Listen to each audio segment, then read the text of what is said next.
A eso nos va a ayudar David Miazo, es economista jefe de FADA y ya está en comunicación con nosotros. David, ¿cómo va? Buenas noches.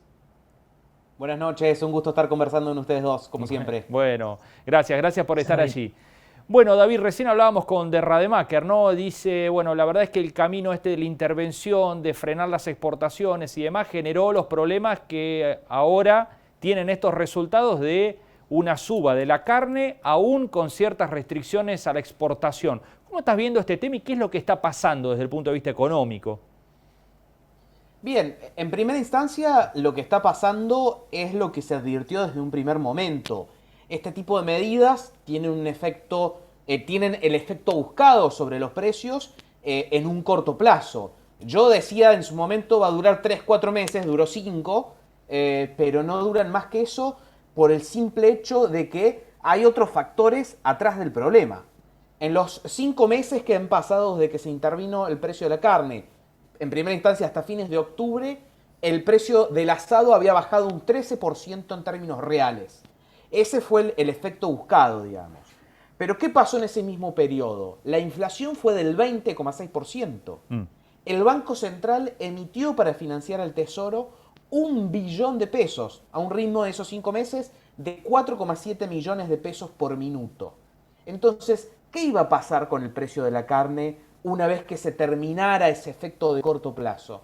El precio iba a subir, que es lo que terminó pasando. A todos nos llamó la atención cuán vertiginosa fue la suba, de tener subas del 20% en cuestión de 2 3 semanas. Claro que llama la atención y despierta las alarmas también, obviamente, del gobierno. Pero bueno, siempre en la carne, cuando hay subas, hace mucho ruido porque pasa esto. Las subas son saltos muy discrecionales, justamente porque es un mercado muy atomizado, que nadie tiene la capacidad de decir, como en otros productos, che, subamos despacito para que esto no haga ruido. Como es un mercado muy atomizado, eso no pasa.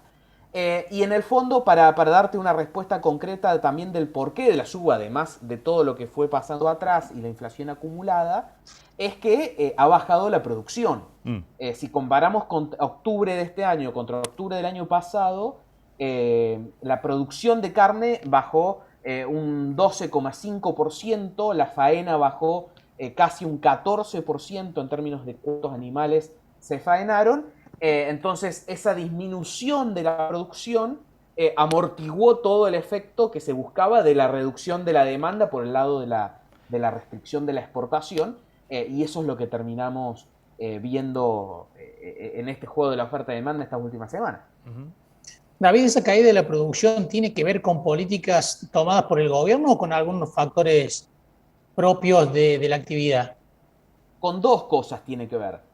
Con factores propios de la actividad, algo que empezó a pasar desde fines del año pasado, cuando empezaron a subir los precios de los granos. Al feedlot, que es la etapa que hace el engorde más rápido dentro de la cadena, el feedlot empezó a perder plata. Entonces, ¿qué empezó a hacer el feedlot? A reponer menos animales de los que vendía. Entonces, se disminuyó la oferta de carne, la oferta de animales de manera inmediata por parte de los feedlots por ese motivo. Cuando eso se estaba empezando a acomodar justamente a mediados de este año, porque el precio del novillo del animal de consumo había empezado a subir, entonces la ecuación empezaba a cerrar, vino esta intervención. Entonces, el producto que vende el feedlot, si querés, que es el animal ya para faena, bajó de precio, es lo que decíamos al principio, y su margen se volvió a complicar. Entonces, de nuevo empieza a entregar menos producción a la faena, digamos, empieza a entregar menos producción a los frigoríficos y cae la producción de carne. Además, también, por esa misma baja de precios que ocurrió por el cierre de exportaciones de carne, por ahí un productor, en vez de decir mando el animal a faena ahora o hago un ciclo corto, por ahí dijo, bueno, hago un ciclo largo para no mal vender el animal en este contexto. Entonces, eso son las dos cuestiones que retrajeron un poco la oferta. También lo que son la invernada, digamos, a campo, pero con suplementación de granos, por el mismo efecto que contamos ahí de los feedlots, pasó lo mismo. Entonces, por cuestiones propias del sector, más las medidas del gobierno, más como decíamos recién, los precios de los granos, que en general son una muy buena noticia para el país, generaron este cuello de botella en la producción que termina impactando de alguna manera también en los precios. David, estamos en un bache de oferta, en definitiva, por lo que contás, y se viene diciembre, que es un pico de demanda. ¿Cómo hacemos para esperar de que esta suba de precios entonces se calme, ¿no?, en los próximos 30, 40 días? Se puede llegar a calmar solo por el hecho de que tuvimos un salto muy alto, bueno, entonces se empieza a estabilizar en ese nivel, y por el bolsillo de la gente, ¿no? Que también cuando vamos a comprar nos encontramos con esos precios, con salarios que vienen muy atrasados, entonces se empieza a retraer un poco el lado de la demanda. Pero yo no esperaría que el precio ceda, y justamente como vos decís, justamente con una estacionalidad que entrando el verano es cuando empieza a incrementarse la demanda. Así que yo no esperaría que el precio ceda, a lo sumo de que después de este salto se estabilice por un tiempo antes de seguir subiendo. Más potenciales medidas por parte del gobierno, ¿no? Que esto ocupa las primeras planas de los medios y los obliga a generar algún tipo de reacción, aunque, como vimos, este tipo de medidas no tienen ningún sentido, pero probablemente cierren aún más las exportaciones. Esa es en realidad la principal medida, otras medidas no tienen muchos efectos, y ahí, bueno, se genera una sobreoferta de nuevo que puede hacer bajar los precios de alguna manera. Pero no va a tener efecto más que el corto plazo, ¿no? De nuevo. Claro. Esta semana veía una entrevista con entidades más de Buenos Aires, de vendedores de carne, de carniceros, digamos, y planteaban que la suba de la carne es porque el gobierno ha sido demasiado liviano, demasiado laxo con los exportadores de carne, y que esto se aumentó desde el día en que empezaron a liberar la vaca china y piden más rigor. ¿Pensás que ese puede ser una de las vías por las que el gobierno puede actuar? A ver, el gobierno tiene. ¿Qué alternativas tiene? Una es suba de derechos de exportación. Actualmente están en el 9% la mayor parte de las exportaciones. Por ley la puede llevar hasta el 15%, es decir, todavía tiene 6 puntos. Por encima de eso necesitaría pasar por el Congreso nuevamente. La verdad es que esos 6 puntos tienen un impacto relativamente limitado porque se está exportando cerca del 20% de la producción de carne.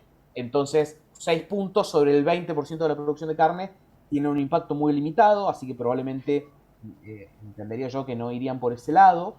La segunda alternativa que tiró Feletti el otro día en esa entrevista con Página 12 fueron los fideicomisos al tipo del fideicomiso aceitero. Básicamente, para el que no está al tanto, las exportaciones de girasol y de soja, de todo el complejo soja, pagan un 1% voluntario a un fideicomiso, y ese fideicomiso se lo reparten entre las principales empresas productoras de aceite de maíz y girasol que va al consumo interno, para disminuir el precio del aceite en la góndola. Básicamente así funciona el fideicomiso aceitero.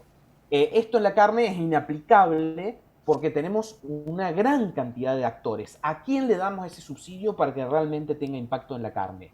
Tenemos varios cientos de frigoríficos donde el principal frigorífico del país no alcanza a faenar el 5% de la faena. Tenemos cerca de 3.000 matarifes, que son los que comercializan la carne de mayorista. Tenemos 50.000 carnicerías, y muchas de esas carnicerías con alto nivel de informalidad. Entonces, ¿a quién le damos a través de un mecanismo como ese un subsidio para que el precio de la carne no suba? No hay a quién. Entonces, la única que queda es restricciones a las exportaciones, que es lo que ya se hizo. ¿Se pueden endurecer? Sí, se pueden endurecer, porque es una discrecionalidad total del gobierno para hacerlo. ¿Va a tener efecto? No, no va a tener efecto. Vamos a ver lo mismo que vimos ahora, un efecto por 3, 4, 5 meses, y después se vuelve con todo el efecto de los precios, porque todo eso lo que genera es un desincentivo a producir. Así que estas son las opciones. La única restricción a las exportaciones para que sea efectivo en el caso de la carne. Después en otros productos hay otro tipo de medidas. Por ejemplo, ¿por qué no se puede congelar el precio de la carne? Por lo mismo que decía recién de la gran atomización. Entonces, pueden hacer eso, probablemente por las últimas declaraciones se vaya por ahí, pero no va a tener más que este efecto de corto plazo, lamentablemente. Bien. David, muchísimas gracias, como siempre, ha sido muy amable. Un gusto conversar con ustedes. Igualmente, gracias. Bueno, ahí estaba David Miazo, el economista jefe de FADA, contándonos un poco qué pasa desde la mirada económica, ¿no?, con el mercado de la carne, que está generando tanto ruido en el país y que se espera, bueno, que el gobierno, según dijo hoy Gabriela Cerruti, la portavoz del presidente, tome medidas en el corto plazo para tratar de frenar la escalada en la góndola. Veremos qué medidas y qué resultados tiene el gobierno con este producto. Pausa ahora en Entre Líneas, ya seguimos con más.